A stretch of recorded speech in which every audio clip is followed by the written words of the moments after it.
नाज़रीन, जंग की शिद्दत में इजाफा हो चुका है और हम जंग के अगले और सबसे खतरनाक, सबसे खूनखार मरहले में दाखिल हो गए हैं। अमेरिका की जानिब से इसराइल को अल्टीमेटम और डेडलाइन दे दी गई है, जिसके बाद मिस्र प्लान पर काम तेज कर दिया गया है, जबकि मज़ामती तहरीक अपनी मुकद्दस सरजमीन के दिफा के लिए सर धड़ की बाजी लगा रही है। उनकी बंदरगाहों को उड़ा दिया गया है, उनके शहर पर 1000 मोर रॉकेट्स फायर किए गए हैं, उनके हंड्रेड्स ऑफ फौजी इस वक्त हलाक हो गए हैं, चाहे इसराइली डेल्टा फोर्स हो, कोई एलीट फोर्स हो या फिर स्पेशल फोर्स हो। एक एक को वहां पर नाकामी उठाना पड़ रही है और उनके टैंकों का वहां पर कब्रिस्तान बना के रख दिया गया है। इस वक्त अरब हुक्मरान सो रहे हैं जबकि यूरोप जाग उठा है। इस वक्त फलस्तीन का मुकदमा अवाम लड़ रहे हैं। दूसरी जानब नेतन्याहू के खिलाफ वजीर दिफा के बाद आर्मी चीफ ने बगावत कर दी है और अब वजीर दिफा और आर्मी चीफ दोनों मिलकर नेतन्याहू का तख्ता उलटने वाले हैं और इसराइली अवाम ने भी फाइनल कॉल दे दी है, जिसके बाद इसराइल ना सिर्फ इंटरनली बल्कि एक्सटर्नली पूरी तरह से इंस्टेबिलिटी का शिकार हो गया है। तो ये अहम तरीन तफसीलात, जंग के अहम तरीन मोड़ पर हम पहुंच चुके हैं। फैसला कुन जंग इस वक्त जारी है और खुद वजीर दिफा ये ऐलान कर चुके हैं कि अगर हम हारे तो इस पूरे रीजन में हमारी कोई जिंदगी नहीं होगी, फिर कोई इसराइल बाकी नहीं बचेगा। तो अब हम उस मोड़ पर आकर खड़े हो गए हैं कि शायद 2 स्टेट सॉल्यूशन पीछे रह गया है, या फलस्तीन या फिर इसराइल। सबसे खतरनाक मोड़ पर इस वक्त हम आ गए हैं। तो ये अहम तरीन तफसीलात आज की वीडियो में आपके साथ शेयर करेंगे और नाकाबिले तरदीद सबूत भी आपके सामने रखने जा रहा हूं, जिसमें वो खुद अपनी नाकामी को तस्लीम कर रहे हैं और जो अमेरिका की जानिब से डेडलाइन दी गई है वो क्या आपके साथ शेयर करेंगे। जिन लोगों ने चैनल को सब्सक्राइब नहीं किया वो चैनल को जरूर सब्सक्राइब कर लें ताकि हर आने वाली वीडियो आप तक पहुंच सके। नाज़रीन, जो बड़े अटैक्स इस वक्त गजा में किए गए हैं, सबसे पहले मैं वो तफसीलात आपके सामने रखता हूं और उसके बाद उन्हीं की जुबानी सबसे नाकाबिले तरदीद जो सबूत है वो आपके सामने पेश करूंगा। इसराइली मीडिया की जुबानी देखिए कि इस वक्त जो जंग है वो कितनी खूनखार हो चुकी है। ये John Kirby, top spokes person Biden के, उन्होंने भी कहा था कि दिस इज अगली, this is dirty and this is deadliest war. ये सबसे खूनखार जंग होने वाली है, ये उन्होंने आज से 40 दिन पहले कहा था और इस वक्त वाकईतन कुर्रा अर्ज पर जितनी भी जंग लड़ी गई है ये सबसे खूनखार जंग इस वक्त बन चुकी है। जो मॉडर्न वेपन्स वहां पर इस्तेमाल किए जा रहे हैं और जितना ब्लड शेड वहां पर हो रहा है, बहुत ही ये इसको खतरनाक जंग इसने बना दिया। या देखिए, the battles in Jabalia and Shujaiya witnessed making it fiercest since the outbreak of ground battle. Israeli army have announced 7 deaths in morning. It is very unusual. अब ये जो फिरक बैटल होती है ना नाज़रीन, ये सबसे जो आखिरी स्टेज होती है उसके लिए ये लफ्ज़ इस्तेमाल किया जा रहा है। तो वो कह रहे हैं कि इस वक्त सबसे वो फ्रीएस्ट जो टाइम है जब से ये जंग शुरू हुई है, सबसे जो खतरनाक मोड है वो इस वक्त हम पहुंच चुके हैं और सबसे डेडलीस्ट जो क्लैशेस हैं वो इस वक्त हमने विटनेस किए हैं। और सिर्फ मॉर्निंग में 7 इसराइली फौजी उन्होंने खुद अनाउंस किए हैं और ये जितना अनाउंस करते हैं वो 10 गुना कम होता है इनके नुकसान से जो ये अपना अनाउंस करते हैं। तो इट्स मीन के इससे कितने ज्यादा फौजी उनके सिर्फ थोड़े से वक्फे में हलाक हुए हैं। फिर आप एक और बयान देखिए मज़ामती तहरीक का कि we bombed enemy concentrations in Sheikh Nasir area with barrage of 60 calibre mortar shells. इस वक्त जो लड़ाई की शिद्दत है नाजरीन वो नॉर्थ से ज्यादा साउथ में है और साउथ को उन्होंने तमाम तरफ से हमला करने की कोशिश कर रहे हैं और तमाम तरफ से अंदर घुसने की कोशिश कर रहे हैं, लेकिन हर तरफ पे उनको नुकसान उठाना पड़ रहा है और अभी तक वो पेनिट्रेट नहीं कर पाए हैं। इसलिए अब वो टनल्स में पानी छोड़ रहे हैं समंदर का। उसकी तफसीलात हम पिछली वीडियो में आपको बता भी चुके हैं और आगे और बहुत सारी तफसीलात आ रही हैं। अमेरिका ने उस हवाले से बड़ी अहम तरीन चीजें जारी की हैं कि इसमें वो कितने कामयाब होंगे या कितने नाकाम, उस हवाले से भी अहम अपडेट्स अगली वीडियो में आपके साथ शेयर करेंगे। अब ये देखिए कि we targeted special Zionist force with anti personnel missile east of Khan Younis. तो उनकी स्पेशल जो फोर्स है, स्पेशल फोर्स, उसको मिसाइल के साथ निशाना बनाकर हलाक किया गया है। इट्स मीन के इसराइल इस वक्त अपने पूरे रिसोर्सेज इस्तेमाल कर रहा है। कोई ऐसी फोर्स अब रह नहीं गई जिसको रिजर्व पर रखा गया हो कि यहां पर अगर नाकामी हुई तो फिर उसको बुला लेंगे। अब जितने भी उनके थे सारे फन्ने खां, सारे मैदान पहलवान उन्होंने मैदान में उतार दिए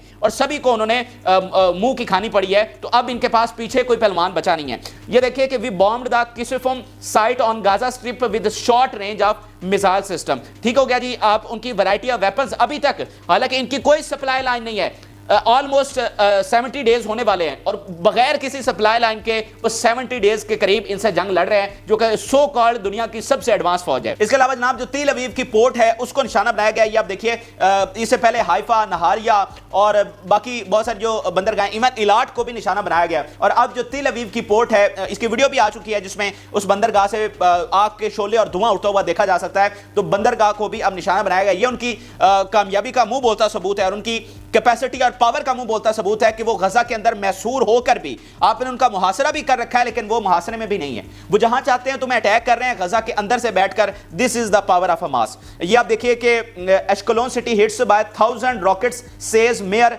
of Ashkelon city reported by Al Jazeera. ठीक है, तो अल जजीरा खुद इसको रिपोर्ट कर रहा है और मेयर ये बयान दे रहा है कि 1000 रॉकेट जो हैं वो एशकलोन पर फायर किए गए। ये अब साहिल समंदर के साथ ये सिटी है, तो सोचिए कि जहां पर 1000 रॉकेट्स फायर किए गए हों वहां पर कितना नुकसान हुआ होगा। तो ये बहुत ही अनयूजुअल चीज है जो यहां पर हुई है। अब मैं आपके सामने कुछ और फैक्ट्स और ऐसी नाकाबिले तरदीद शवाहिद रखने जा रहा हूं जिससे आपको बिल्कुल कैटेगोरिकली साफ शफाफ अल्फाज में आपको समझ आ जाएगी कि भाई ये किस तरह से हार रहे हैं। ये वाशिंगटन पोस्ट जो अमेरिका का सबसे बड़ा इदारा है उसका बयान आपके सामने रखने जा रहा हूं। पहले बयान सुन लें कि Netanyahu is fighting 2 Wars and he will lost likely not win either of them. ये वाशिंगटन पोस्ट कह रहा है कि वो इस वक्त 2 जंगें लड़ रहा है और ये दोनों हारेगा। अब 2 जंगें कौन सी हैं? एक है सियासी जंग जो उसका पॉलिटिकल सर्वाइवल चल रहा है, जो उसके साथ बगावत हो चुकी है, और दूसरी है गजा की जंग। तो वाशिंगटन पोस्ट इसको कह रहा है कि ये दोनों हारेगा। तो इससे बड़ा आपके सामने सबूत क्या हो सकता है कि अमेरिकी मीडिया जो कि हमेशा इनको डिफेंड करता रहा है और इनको बहुत बड़ा कोई ताकतवर बनाकर पेश किया गया है, आज वो कह रहे हैं कि ये दोनों जंगें हारेगा। अब आपके सामने एक एक्सपर्ट की राय रखने जा रहा हूं अल जजीरा पर। वो क्या कहते हैं? Israel will soon reach a dead and. बहुत जल्द इसराइल जो है वो बंद गली में दाखिल होने वाला है। आगे उसके सामने कुछ भी नहीं होगा सिवाय अंधेरे के, और उसके पास कोई ऑप्शन बाकी नहीं बचेगा। अभी भी नहीं बचा है, लेकिन आगे तो बिल्कुल ही डेड एंड की तरफ वो जा रहा है। अब ये नाज़रीन वो चीज है, जब पहला फेज चल रहा था तो हम आपको लगातार ये कह रहे थे कि इसराइल इसको ज्यादा देर कंटिन्यू नहीं रख सकता, क्योंकि जो एक्सटर्नली जो प्रेशर बिल्डअप हो रहा है, जो उस पर मुसलसल हमले बढ़ते जा रहे हैं, यमन से, लेबनान से, सीरिया से, और गजा के अंदर नाकामी है, वेस्ट बैंक में नाकामी है, ये इसको प्रोलॉन्ग नहीं कर सकता। तो वही बात हुई, उसको मुआहदे की तरफ आना पड़ा। अब ये जो कुछ कर रहा है दोबारा से सूरत हाल वैसी है, बल्कि उससे भी बढ़ चुकी है। अब सबर का पैमाना पूरी तरह से लिबरेज हो चुका है। अब ईरान बतौर रियासत हमला करने वाला है, लेबनान के हमले तेज हो चुके हैं, यमन पहले से भी ज्यादा खतरनाक हमले कर रहा है, और रेड सी में जो उसने महाज खोल दिया है। ये सारी चीजें जब हम कैलकुलेट करते हैं तो हमें लगता है कि इसराइल इसको कंटिन्यू नहीं कर सकता।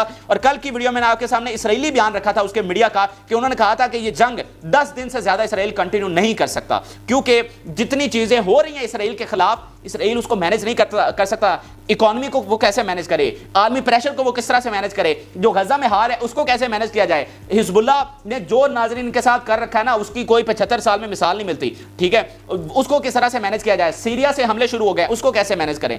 तो ये सारी चीजें इसराइल को सैंडविच बना रही है, अंदर ऐसे पिस गया है। तो ये ज्यादा देर कंटिन्यू नहीं रख सकता, और अब ये जो हार होगी ये इसकी हतमी और फैसला कुन हार होने वाली है। अब ये नेतन्याहू की अपनी जुबानी जो उसने डिक्लेरेशन ऑफ डिफीट किया है, ऐलाने जो उसने अपनी इतराफ किया अपनी हार का, वो मैं आपके सामने रखने जा रहा हूं। और ये पहली बार, क्योंकि ये इतने घमंडी और ढीठ और बेशरम हैं कि दूसरों का नुकसान 10 गुना बताते हैं, लेकिन अपना नुकसान जो है वो छुपाते हैं और कभी भी अपनी डिफीट जो है उसको तस्लीम नहीं करते। सो नेतन्याहू की अपनी जुबानी कल रात उसने इसको तस्लीम किया है। देखिए कि there is a big price we pay by losing our soldiers in this war.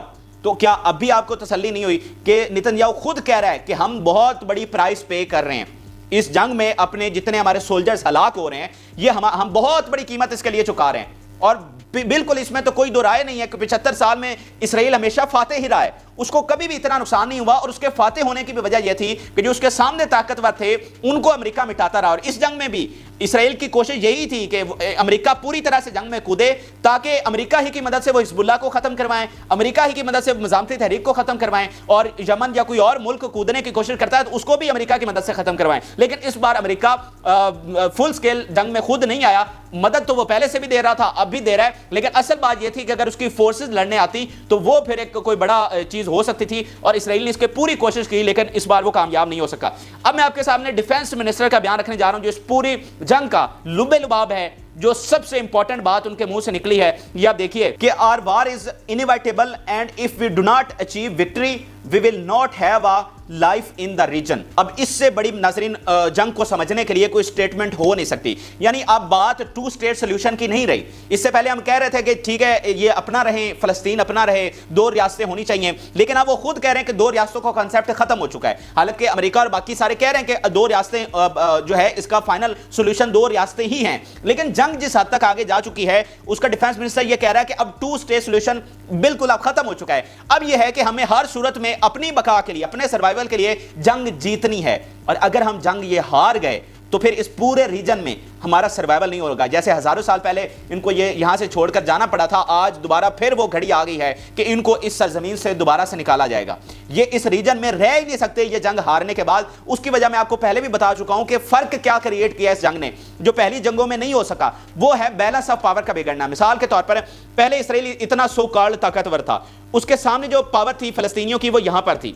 اب کیا ہوا ہے کہ یہ پاور ایسے برابر ہو گئی ہے, یہ بیلنس آف پاور یہاں پر آ گیا, ان کے برابر میں وہ تگڑے ہو گئے. تو اس کے لیے یا تو ضروری ہے کہ دوبارہ ان کو یہ والی پوزیشن پہ ان کو لے کر جایا جائے, ٹھیک ہے. اس کے ساتھ ہی اسرائیل قائم رہ سکتا ہے کہ ان کو مکمل طور پر توڑ مروڑ دیا جائے, ان کی طاقت کو ختم کر دیا جائے, تو ہی اسرائیل طاقتور ہو کر ہی قائم رہ سکتا ہے. کیونکہ جو ناجائز قبضہ ہوتا ہے نا, آپ کا ناظرین, آپ خود حساب لگا لیں, آپ کے علاقے میں کسی بدماش نے قبضہ کیا ہے, تو جب تک اس کے سامنے کوئی اور تگڑا آ نہیں جاتا تب تک وہ قبضہ چھوٹتا نہیں ہے, اور جب وہ کوئی تگڑا آ جاتا ہے تو وہ قبضہ رہتا نہیں ہے. تو یہ بھی تو ایک قبضہ ہے نا. تو اس کے سامنے جب وہ تگڑا ایک آ گیا فریق, تو وہ تو اس کو نہیں رہنے دے سکتا. اب ضروری یہ ہے کہ یا تو اس مخالف فریق کو مار دیا جائے مکمل طور پر, تو ہی آپ کا قبضہ قائم رہ سکتا ہے. اور اس کو مارنا اب پاسبل ان کے لیے نہیں رہا, کیونکہ وہ ایک پہلوان نہیں ہے. اب ان کے ساتھ یمن بھی ہے, اب ان کے ساتھ لبنان بھی ہے, سیریا بھی ہے, آپ کا ایران بھی ہے. تو بیسیکلی یہ پورے خطے کا جو بیلنس آف پاور ہے وہ بگڑ چکا ہے. اسی لیے وہ کہہ رہے ہیں کہ ہمیں ہر صورت میں جنگ جیتنی ہے, تو ہی ہم قائم رہ سکتے ہیں. جتنے یہ طاقتور ہو چکے ہیں, ہم جنگ ہار کر ایسا نہیں ہوگا کہ وہ اسی طرح غزہ میں بیٹھے رہیں گے, ٹھیک ہے, اور ہم اپنے اسرائیل میں بیٹھے رہیں گے. ایسا اب ہونے والا نہیں ہے.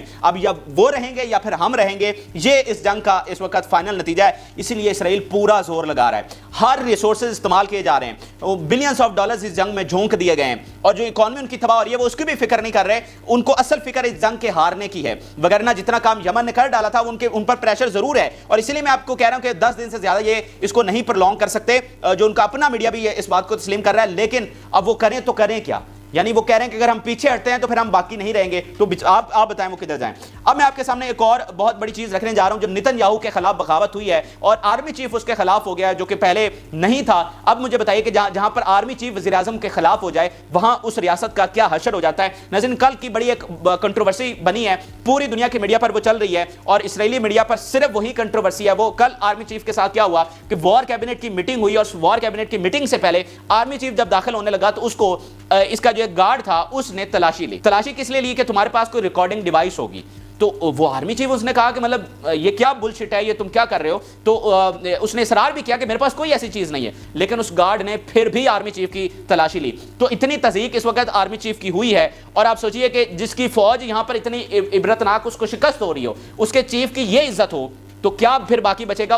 اس فوج کے حوصلے کیا باقی رہیں گے, ان کا مورال کیا باقی رہے گا. جس کی آرمی چیف کی کوئی اتنی ٹکے جتنی عزت نہیں ہے, اس کی فوج کی کیا مورال ہونا ہے اور کیا ان کی عزت ہونی ہے. تو اس واقعے نے ان کی فوج کے حوصلے بھی پست کیے ہیں, اور آرمی چیف کو بھی نتن یاہو کے خلاف کر دیا ہے. اب چونکہ وزیر دفاع پہلے سے ہی اس کے خلاف ہو چکا ہے اور ایک پوری پلاننگ کر رہا ہے اس کا تختہ گرانے کے لیے, تو آرمی چیف اب اس بلاک میں شامل ہو گیا ہے. تو اسرائیلی میڈیا کی رپورٹس کے مطابق اب آرمی چیف اور وزیر دفاع دونوں مل کر نتن یاہو کا تختہ الٹنے والے ہیں, اور یہ آنے والے جو 2-3 دن ہیں ان میں یہ کام ہو سکتا ہے. کیونکہ پوری جو وار کیبنٹ ہے وہ یہ سمجھتی ہے کہ نتن یاہو کی وجہ سے ہم یہ جنگ ہار ہیں, اس کی پالیسیز کی وجہ سے ہم یہاں تک پہنچے ہیں. کیونکہ وزیر دفاع جو ہے وہ اس جنگ چھیڑنے کے قائل نہیں تھے. وہ کہتا تھا کہ ہمیں فل فور جنگ نہیں چھیڑنی چاہیے, ہمیں ویٹ کرنا چاہیے, ٹھیک ہے. لیکن نتن یاہو نے اپنے پولیٹیکل سروائیول کے لیے جنگ چھیڑی, اور آج اس کے ہزاروں فوجی ہلاک ہوئے ہیں, اور باقی نقصان آپ کو بتا چکا ہوں. اسی لیے وہ پہلے دن سے اس کے خلاف تھے, اور اب وہ جو دوسرا بلاک ہے وہ تگڑا ہوتا جا رہا ہے, اور نتن یاہو کے خلاف جو عدم اعتماد ہے وہ اس وقت پیک پر پہنچ چکا ہے. اس کے ساتھ ساتھ ایک اور چیز ہوئی ہے,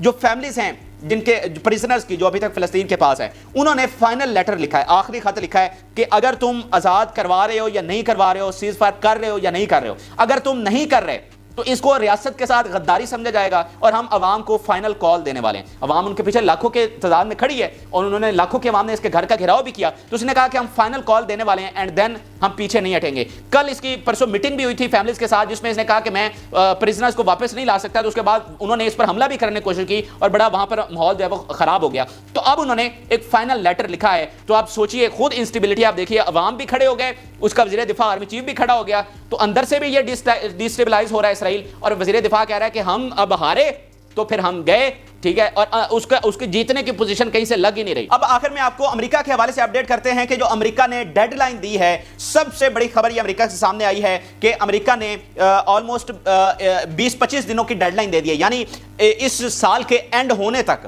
जनवरी शुरू होने से पहले पहले उन्होंने डेडलाइन दी है कि ये ऑपरेशन खत्म होना चाहिए, इससे आगे हम बर्दाश्त नहीं कर सकते। ये नहीं मैं कह रहा कि उनको फलस्तीन से हिमायत हो गई है कि ह्यूमन राइट्स की फिक्र हो रही है, वो मैं नहीं कह रहा। वो जो उन पर प्रेशर बिल्डअप हो रहा है, जो आलमी प्रेशर है, जो उनकी अपनी पब्लिक का प्रेशर है, जो उनकी मीडिया का प्रेशर है, यानी उनका मीडिया, जैसे वाशिंगटन पोस्ट का बयान मैंने आपके सामने रखा, वो कह रहा है कि ये जीत ही नहीं सकता, ये दोनों जंग हारेगा। जो पब्लिक का प्रेशर है वो बढ़ रहा है, मीडिया का प्रेशर बढ़ रहा है, पॉलिटिशियंस का प्रेशर बढ़ रहा है। तो बाइडेन एडमिनिस्ट्रेशन ने कहा कि हम इसको प्रोलॉन्ग नहीं कर सकते, हम ये प्रेशर नहीं झेल सकते। और 2024 से जो कैंपेन प्रेसिडेंसी की शुरू होने वाली, इलेक्शंस होने वाले हैं, तो बाइडेन तो इस इलेक्शन में जा ही नहीं सकता, वो तो अवाम में स्पीच करने के काबिल नहीं रहा, उसने इलेक्शन किस तरह से लड़ना है। तो फाइनल एक डेडलाइन दे दी गई है। इसके बाद बाइडेन एडमिनिस्ट्रेशन ने कहा कि हम प्रोलॉन्ग नहीं कर सकते तुम्हारी हिमायत, इसीलिए 20 दिनों के अंदर अंदर इस ऑपरेशन को खत्म किया जाए, इस जंग को जो है वो मंतकी इंजाम तक पहुंचाया जाए।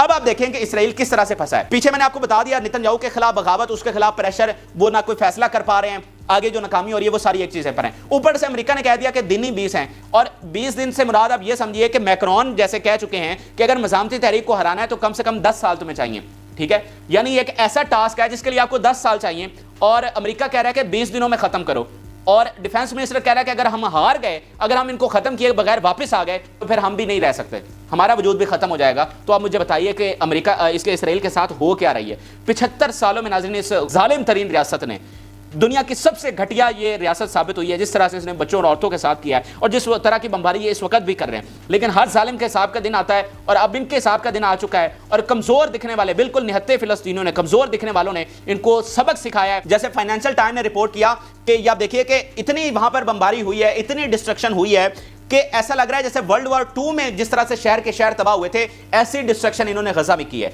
गजा के मकान अब वैसे देखते हैं कि जैसे यहां पर आलमी जंग छिड़ी हो, ठीक है। तो जैसे वो तबाही और जुल्म जो है वो तारीख की किताबों में दर्ज हो गया, और अभी तक वो पढ़ाया जाता है और वो मिटाया नहीं जा सका। इसी तरह इनके जो जुल्म हैं वो किताबों से मिटाए नहीं जा सकेंगे, जो तबाही इन्होंने की है। तो ये फाइनेंशियल टाइम्स कह रहा है, तो तबाही भी इनके जिम्मे आई, अब नाकामी भी इनके जिम्मे आएगी, जो जुल्म इन्होंने किया अब उसके हिसाब का वक्त आ चुका है। तो ये नाज़रीन अहम तरीन तफसीलात थी जो कि आपके साथ शेयर की। उम्मीद करता हूं कि आपको अब कोई इसमें डाउट रह नहीं गया होगा कि हारने वाला कौन है और फाते कौन है, ठीक है। तो आप अपनी राय जरूर आगाह करें। जिन लोगों ने चैनल को सब्सक्राइब नहीं किया वो चैनल को जरूर सब्सक्राइब कर लें। इजाज़त, अल्लाह हाफिज़।